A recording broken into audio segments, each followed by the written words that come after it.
Yes. Thank you. And welcome to another episode of TrendChat. I'm your host, Brian Bledsoe.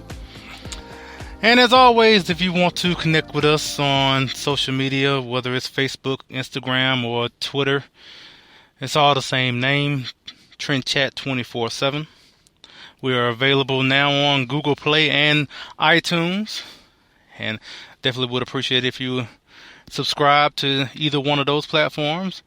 We are being broadcast through Spreaker.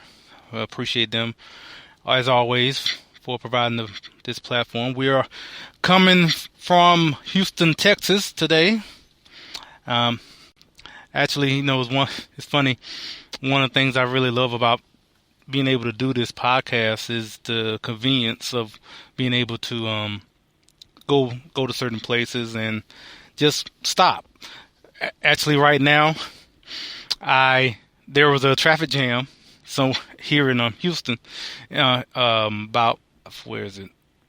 Oh, I was on Interstate 10 going into Houston, going west, and there was a traffic jam, and there was a truck stop down the road. So I'm like, well, let me just go ahead and stop now and record this episode. And the convenience of doing that, it gives me a lot of freedom to do these podcasts, and I would like to do more live episodes, but given the nature of my business, as far as going here and there, and actually right now I'm in Houston, but I'm on my way to Laredo tonight, so I wanted to get this out and make sure I put this out for you before I head down there, because one thing I do know, between Houston and Laredo, there is basically no sort of, let me put it this way, there's not good connection there, especially if I would try to do a live episode. So whenever I can, trust me, if I can, I will do a live episode, but I just want to make sure that I am putting out something on Tuesday and Thursday. So that being said, like I said, appreciate you listening. Tonight we're just gonna chat about the judiciary hearings for Neil Gorsuch, and just a little bit about that. I mean, other than haven't seen much of the hearings on C-SPAN, I've just seen clips here and there, but I'm just gonna touch a bit on that. There obviously there was a I guess sort of a controversy over at the Blaze, and Tomi Lahren has been suspended, I'm guessing from her comments that she made on The View on Friday about being pro-choice, and going to talk a little bit about that. Also, exciting news, especially for yourself, yourself too, if you actually read the book. But for me personally, that had to do with Politichicks. Gonna get in a little bit of that, and also the same subject that I guess I've been talking about for the past couple of weeks: the Obamacare replacement plan, Trumpcare, Ryancare, whatever you want to call it. A little bit about that as well. So, as I said, I definitely want to say again, I definitely appreciate everyone listening. And if you're liking what you're hearing, I hope you would either like here on Spreaker or subscribing on Google Play or iTunes, whatnot. Like it, share it. I appreciate it all, and just I really appreciate doing this. This is a real fun project that I've stumbled across doing. So I guess get right into the first topic. Talking just a little bit about these judiciary committee hearings that is going on right now. Like I said, I really haven't been able to watch the whole hearing. It would be nice if I could just sit back and just watch C-SPAN all day and watch it. I mean, I find the stuff fascinating. So it wouldn't be like it would be torture for me to watch it. I like to hear these hearings, or even all the other things that go on C-SPAN. I mean, I watch C-SPAN all the time. So it's kind of like when I was up in D.C. and I was able to attend the Energy and Commerce hearing, and I was drawn into that. I literally could have stayed there all night, but I knew I had to leave because I had to catch an Uber to get back to my truck and leave in the morning. So, but I was, I could have stayed there and listened to all of that.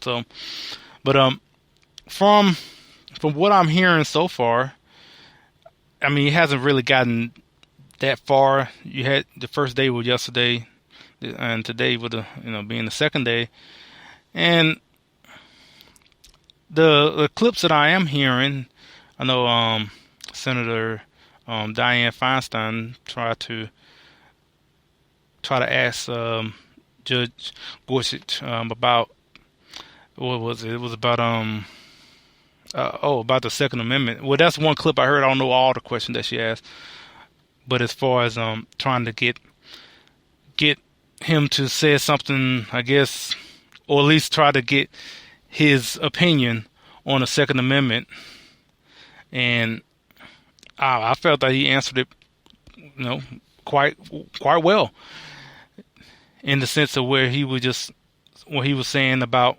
upholding the law, which is that is exactly what I would want from a judge, just to uphold the law and not legislate from the bench, as you see, especially from a lot of the liberal judges out there, whether it is Supreme Court or the lower courts as well. So, and I heard some other things as far as when it comes to I think it was from like talking about Roe v. Wade, I think, and what was his opinions on that. I'm just want to hear about his opinions about upholding the law, and or if it's something that is against the Constitution to repeal it or whatnot. So right now we're in the second day of it, and so I'm guessing we're gonna get a little bit more. Also, one thing I did find a little bit funny. I found it funny, but also, time I heard it, I was thinking about, okay, how would this have been received if this was, the past 8 years with Obama? So, Senator Ben Sasse, basically, he told a lighthearted joke about, he was saying that his wife texted him and wanted to ask, how could you, now, I'm not saying this word for word, but I'm just saying, how are you able to sit here all this time without peeing? Like I said, I don't know that's word for word, but I'm just going from that. Anyway, it was funny. I laughed too. But the thing that instantly came into my mind, time I heard it, is that I could just imagine if this were 8 years, then the past 8 years, and we flip this around, and if let's not say Ben Sasse, let's say Chuck Schumer, I guess, pick a liberal, and we are. Whether it's Elena Kagan or Sotomayor, either one. And if we flip that around and he told that similar joke during the hearing or whatnot, I could just imagine, I could just see it on Hannity, like that same night, that all these liberals are not taking the procedures seriously. They're talking about peeing. And that's what I found funny.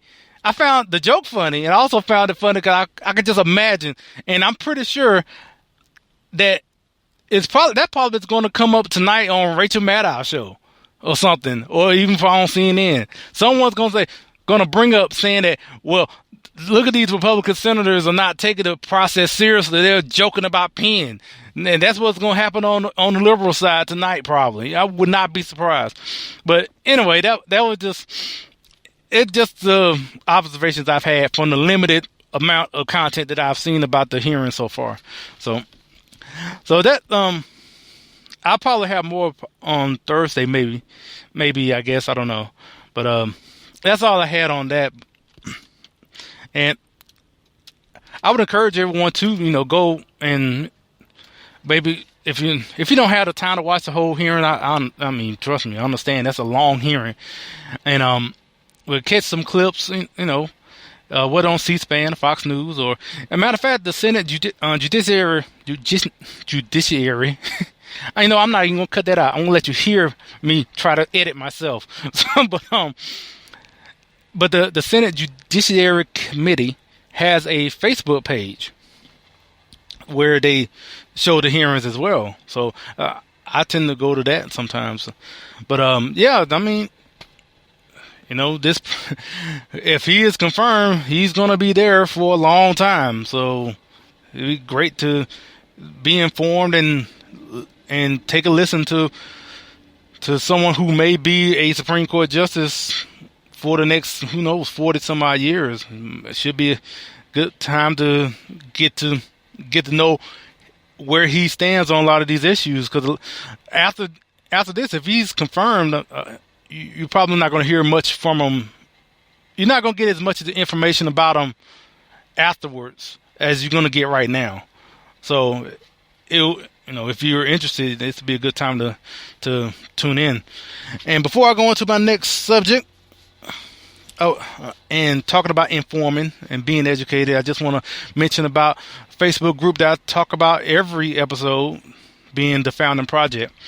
And definitely want to give them a shout out because they're looking to educate people on the founding of our country, being the Constitution.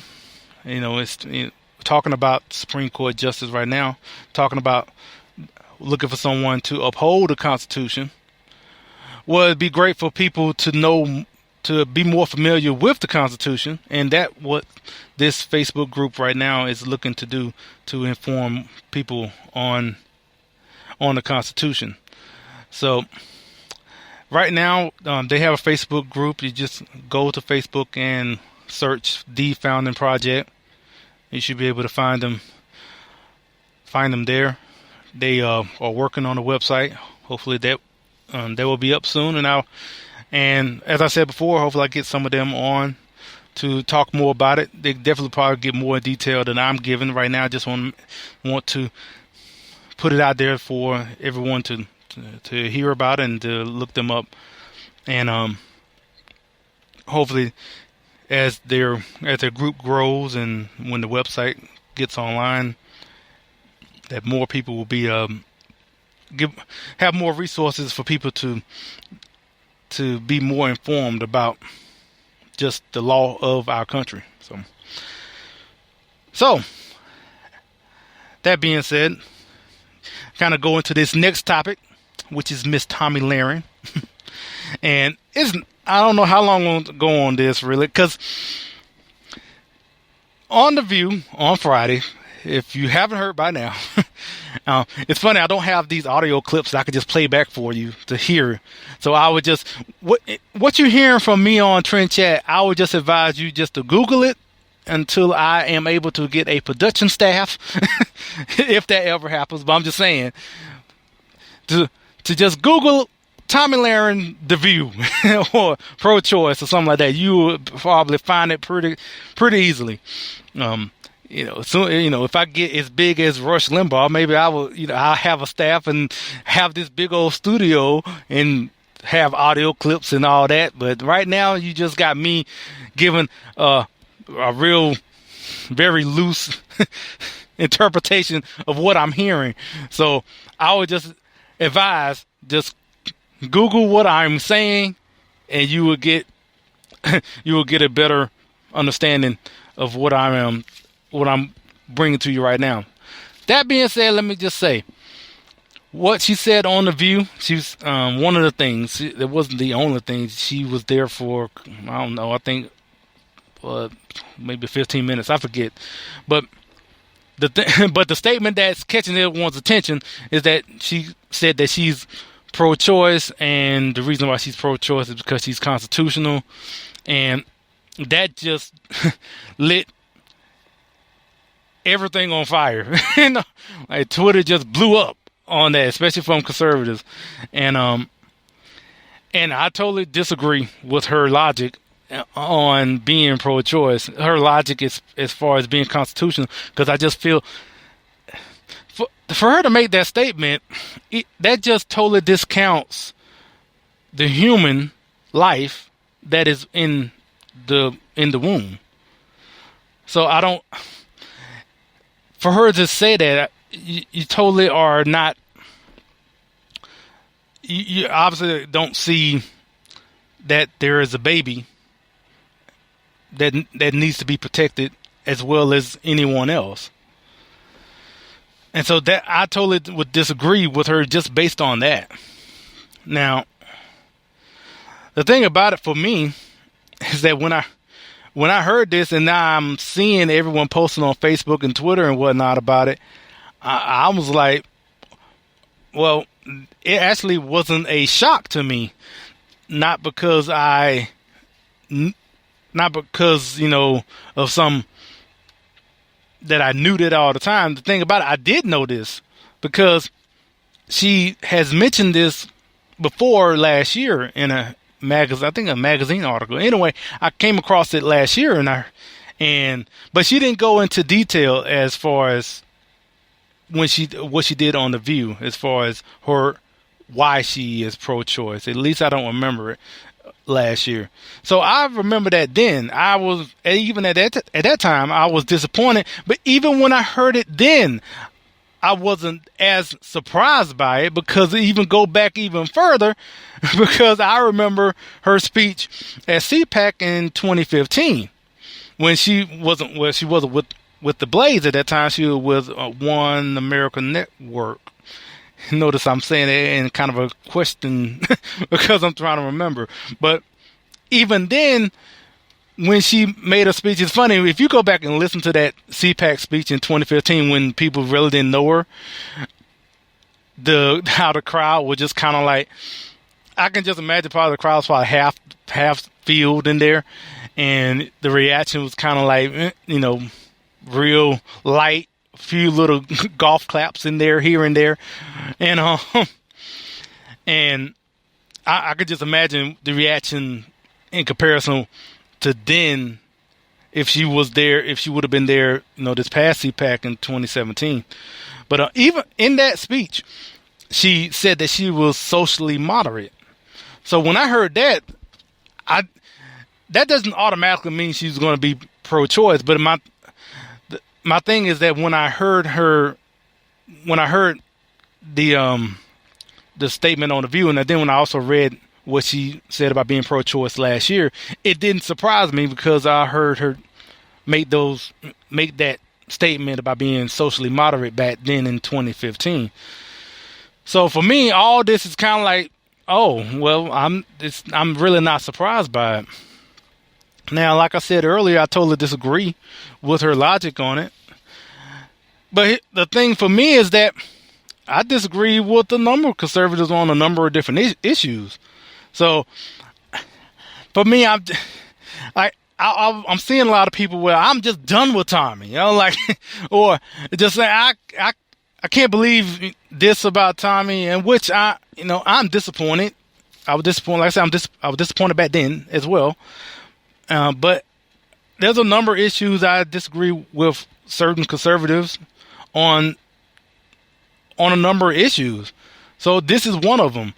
And for me personally, I actually feel it seems like it's just more of a piling on. Like the people who really didn't like her, they have grabbed onto this and just beating her across the head with it, like Negan on The Walking Dead or something. And it's just like they found something, and they're just gonna just knock upside the head with it now, just because I already didn't like you before. Now I'm gonna get this along with some other people who maybe didn't know about this before, and just gonna use this against you.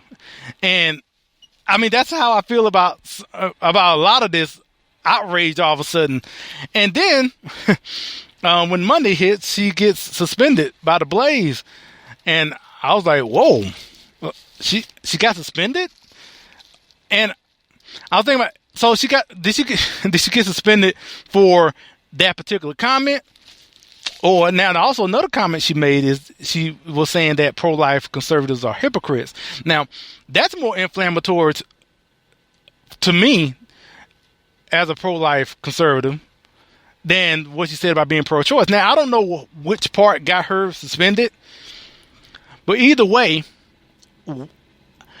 I don't know. Those comments by themselves are a reason to have her to be suspended, unless there was something else that happened.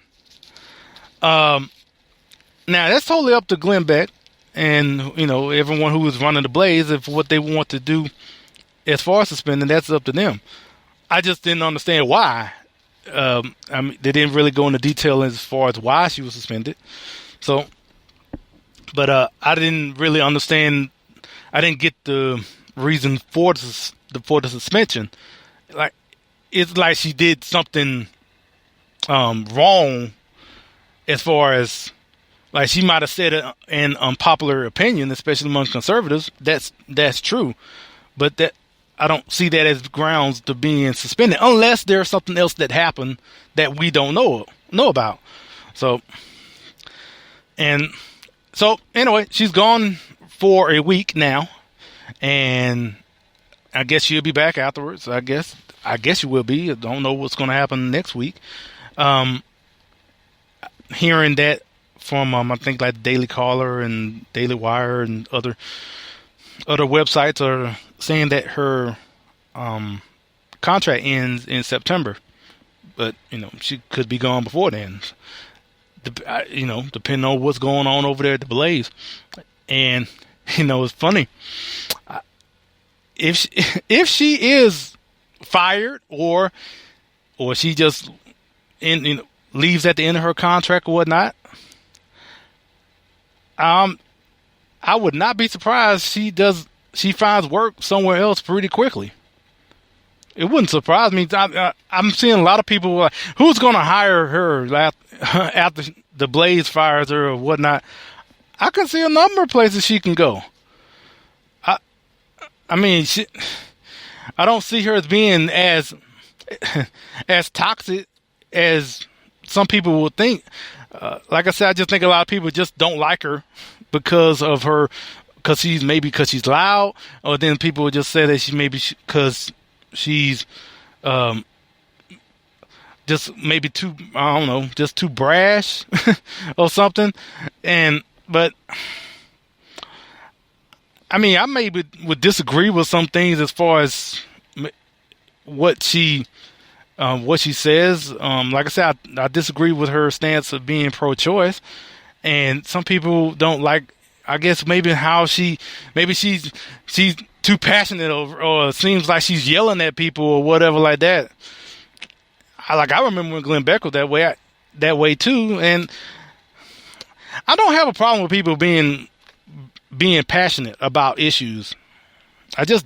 Either way, whether you're conservative or liberal. So if you're talking about, I don't know, trying to think of someone that's even your Keith Olbermann's, being liberal and they're loud and whatnot, and that doesn't bother me. I'd rather have someone overly passionate about something than someone that is not.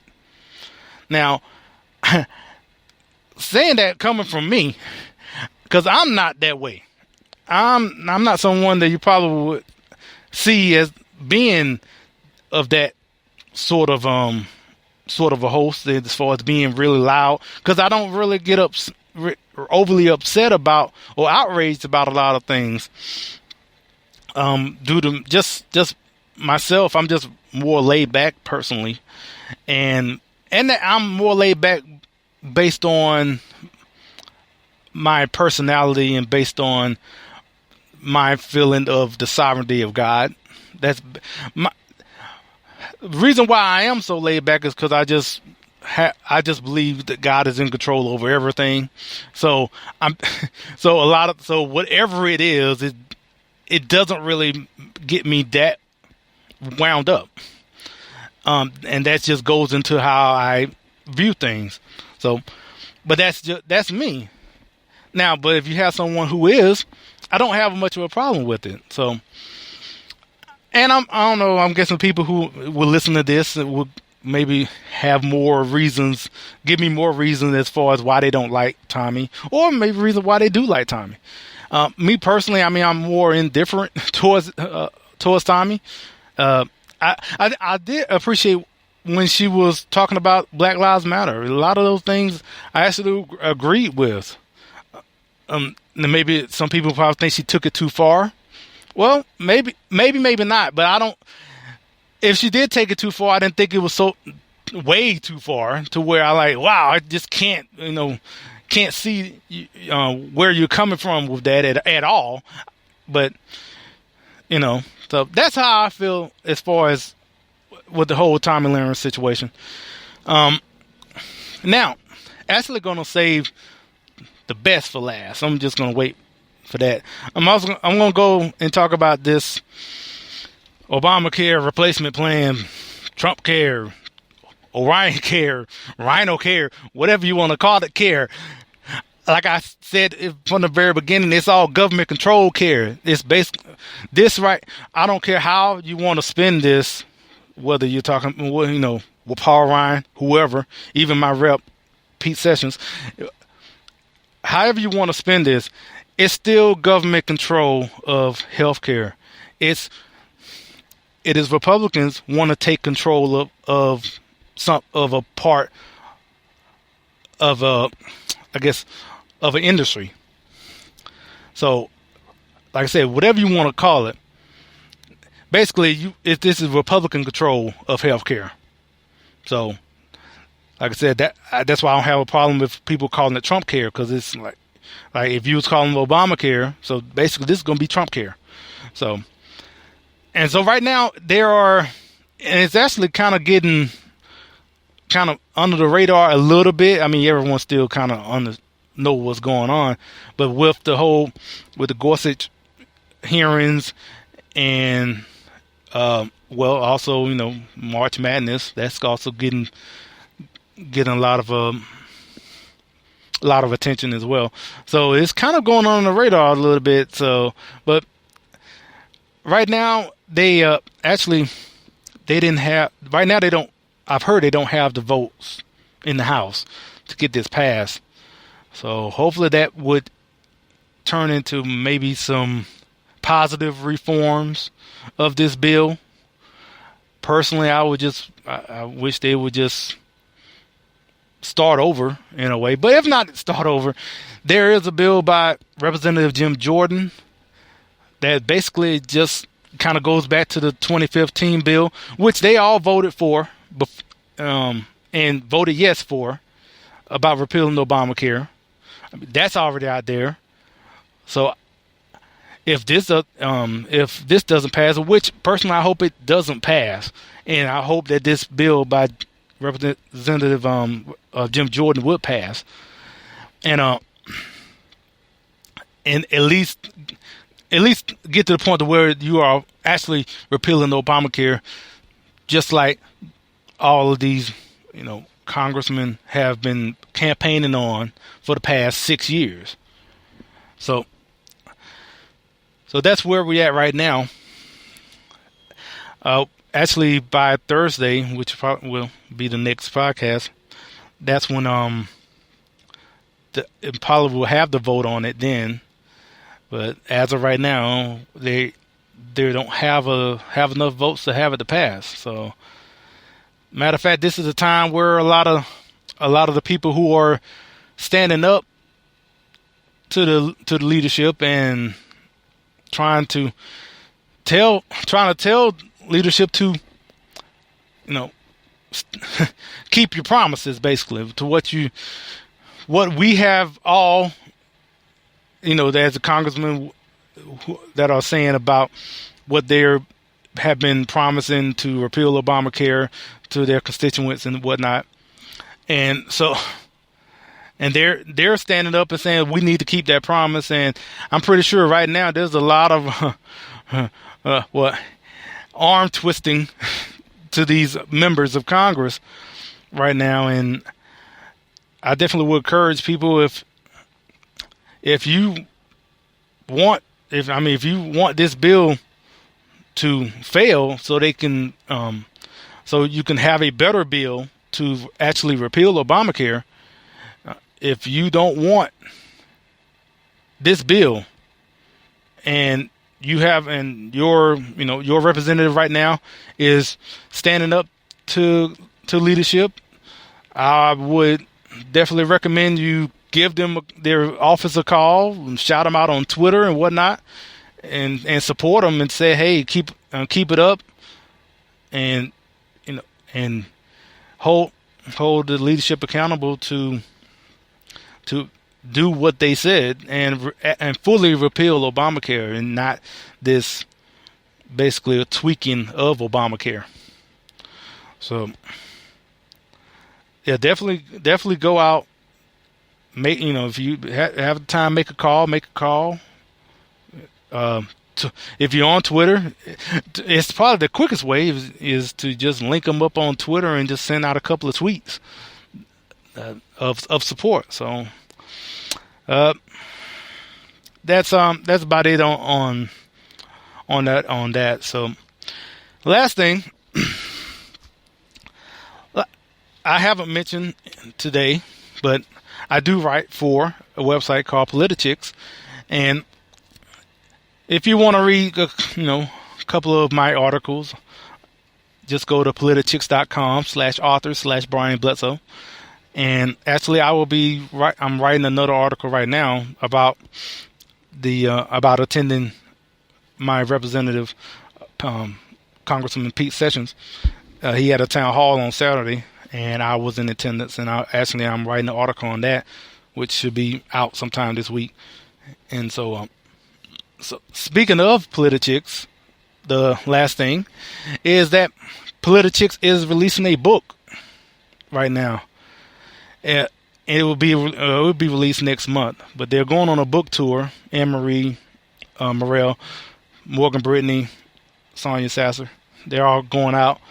And in this book, it is basically a collection of the writers and contributors of the website, and some of their articles that are going to be featured in the book. And yours truly has an article in that book. I am so honored that Politichicks chose one of my articles to go in this book. Actually, it's the article about me becoming a delegate. It's actually an updated version of it, because on the website it stops at where, I don't even know that I become a national delegate yet on the website. But in the book, it's updated to the point after everything is over. So if you go to politichicks.com/author/Brian Bledsoe, you can find that article.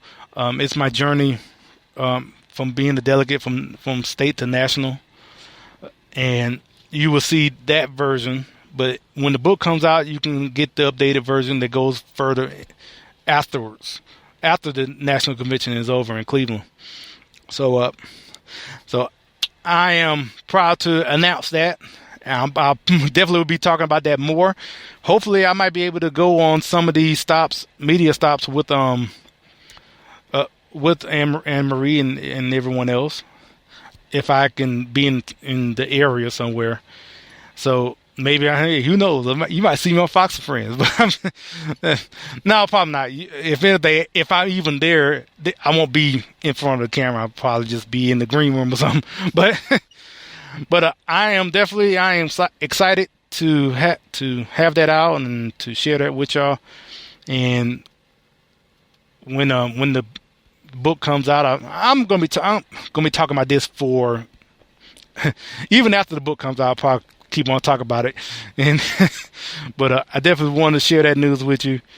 And that was it for today. And I am glad that you are listening, and I really appreciate it. And like I said, there was a traffic jam, and I decided to go ahead and record this podcast. I guess right now I'm going to head and end it right now, get back on the road. Hopefully traffic had sped up a little bit, and I can get on to Laredo. So, again, if you want to reach us on social media, Facebook, Instagram, Twitter, it's all the same name, TrendChat 24/7. And we are on Google Play and iTunes. And again, I am on Politichicks.com. If you want to read my articles, Politichicks.com/author/Brian Bledsoe. And I appreciate, and I said it maybe about 5 or 6 times in this podcast, but I really do appreciate everyone listening. Actually, right now, when I'm looking at the stats, we are at 417 plays. I mean, I appreciate every one of those plays. We had like 50 downloads, so I appreciate it all. I really am astounded by all of this. Just writing for Politichicks. Like a year ago from right now, I think I've already written one article for Politichicks, but doing this podcast, writing this, being in the book, I haven't even fathomed none of this, because it's not the fact that I feel like it just wasn't going to happen, that I was even trying to do any of this. It just, all of this just kind of came in a way, just by suggestions from friends and just people just reaching out and saying, hey, you ever thought about doing this or doing that? And I'm like, no, not really. I don't mind trying and just see where it goes. Just like I did in writing and just like doing this podcast. And like I said, this has been a very fulfilling time to just do this podcast. It's definitely, as far as when it comes in comparison to writing, it's a lot easier. Like I said, I'm doing this article. Mind you, the meeting was on Saturday. Today is Tuesday. And the article still is not out yet because I am still writing it. And that just kind of goes to show about me not being a natural writer there. But here I am doing the podcast right now. And I have here, I think, almost 40 minutes of content that probably could have been written out. But here I am, it's just a lot easier for me to just speak it, just get it out there. But I am going to continue to write as much as I can when I have ideas as far as, something that I can put out in more than just a paragraph. So anyway, like I said, I really appreciate everyone listening, and I just want to end it off right now, and I guess till Thursday. Don't have the topics yet, obviously, but check out on Instagram or Twitter and Facebook. Normally I put out the topics that day, what I'm gonna be talking about later on. And until Thursday, I will chat with you later.